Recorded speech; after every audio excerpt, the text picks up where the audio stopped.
But I am an enemy of Israel, not the Jewish people. If I could, right at this moment, if I could destroy the state of Israel, I would. They don't belong in the Middle East. The Middle East is all Muslim. They just don't belong here. But it would take me years, many, many decades to destroy Israel. In the interim, I would lose millions of Egyptian boys. As president of the state of Egypt, it is wrong for me to enter into a war that I think would be just, but would destroy so many Egyptian lives. So I'm suing for peace, and maybe we can learn to live together, and there never will be war between us. I was so excited. I was excited about the trip, the visit, the attention it got, but that statement, it meant he was telling me the truth. Because if it wasn't true, he wouldn't say I'm an enemy of the state of Israel. That wasn't doublespeak. No, that wasn't double talk. It wasn't diplomacy. He was telling it as it was. I'll tell you what I have. I'm sorry I didn't bring it with me. I said to him when we left, I gave him shalom, inshallah, we said there would be shalom, there'd be peace. I said, I want you to visit my synagogue and tell them what you told me, that you're going to sue for peace because you believe that we can live together as brothers. He wrote me a note, and the note says, I have some business to finish here in Cairo. I will accept your invitation. I will come to Stanford. Signed, and I have his signature on it. But he was assassinated. He was assassinated. Wow. So that was an exciting moment of my life. And you see, when I meet people that I think are truthful, leaders, Anwar Sadat, Pope John Paul II, you talk about people who have done something. Hey, look, there's peace between each, however cold peace it is, but nobody's died from 1978 to this day. Let me ask a question, though, about his premise, that the Jewish people don't belong in his.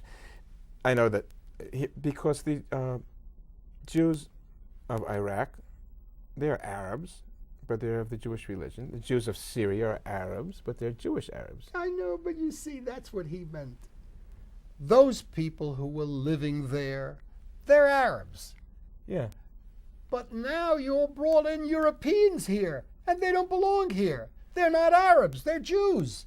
We don't want them here. This Middle East is never, he didn't say this, but it's never to see progress. It's not to see retrogression. But it's not always, the Middle East is not always Arabs. You have Berber, you have Chaldean. You have Iran. Iran is not Christians Arabic. It's not and Arabic. Persian. But listen, that's a belief that Sudan and Libya and Egypt and Syria and let me tell you, I see a map, sometimes you see it on the internet a lot, of the Arab countries in the Middle East. And you see the tiny little sliver of Israel. Sometimes you can see it. What really is wrong? I mean, if there's a Saudi Arabia, a country which is a Muslim country, is a homeland for the Arabs, Arabia. And there's so many of these countries. Why can't there be a little sliver of land for a homeland for the Jewish people that do have history in this place? I think it started with Great Britain. Britain made the promise when it became it accepted the mandate of the Middle East, Egypt and Palestine. It made a promise to the Arabs that Palestine will be Arabs, and it made a promise to the Jews that Palestine will be for the Jews. And the first thing they did is lop off 2/3 of Palestine and create the Hashemite kingdom of Jordan. Transjordania then, right? Yeah. Okay, that's the first thing they did. And Jews were silent. You know where they were silent? It's a Palestinian country, isn't it? I know. Jordan is. It is. It's part of Palestine. They just created the the 1921 country in Jordan. Lebanon is well on its way to becoming a Palestinian state. And now we were actually No, it's becoming asking. a Syrian state, Yeah, well, unfortunately. And yeah. the whole region is becoming Iran. But you're not asking me my opinion, because I think Israel is a credit to the Middle East, a credit to the Jewish people. There are more patents that come out of Israel in 1 year than come out of all of the Arab nations put together in 100 years. It's a brilliant country. Brilliant country, who under the circumstances surrounded by enemies who vow to destroy them, Iran. Do you think Israel can make it? Yeah, they're going to make it. Number one, I think they've allied themselves with the United States, which isn't bad. Not looking forward to the next election, but They'll just fight and protect their right to live in this country. they have rights. They were a nation created by the United Nations. Yes. They accepted partition, and the Arabs did not accept. The Palestinians would not accept. The Arabs wouldn't let the Palestinians accept this partition, and consequently there's strife. But in this strife, Israel has made tremendous strides. You walk into Hadassah Hospital, and whom Are they treating? are they treating? The Arab terrorists even. Arab terrorists. Yeah. He's wounded, he comes to the hospital, the doctor says, I've got to give him the best. You act like a professional doctor, not as a professional Jewish doctor. Right. Just Not a as a- professional doctor. Yeah.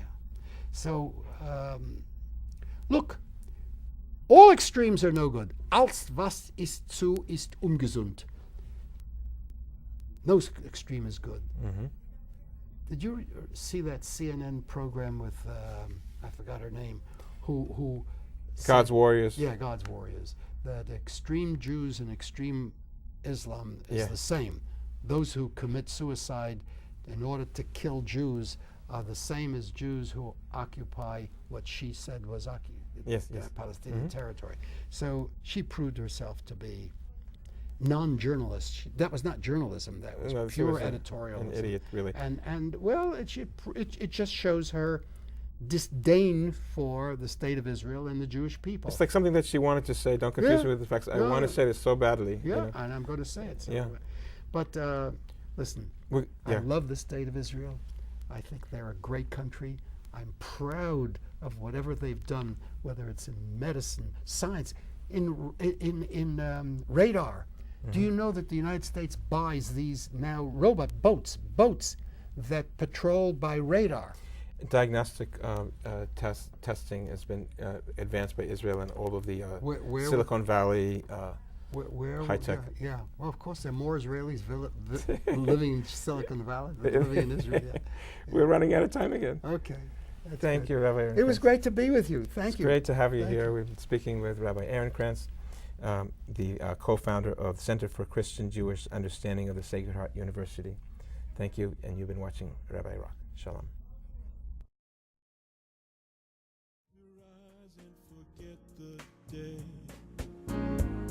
Forget tomorrow. Let your heart lead the way, and your mind will follow. Let the angels in. Let the journey begin. This is my sacred space. This is my sacred place.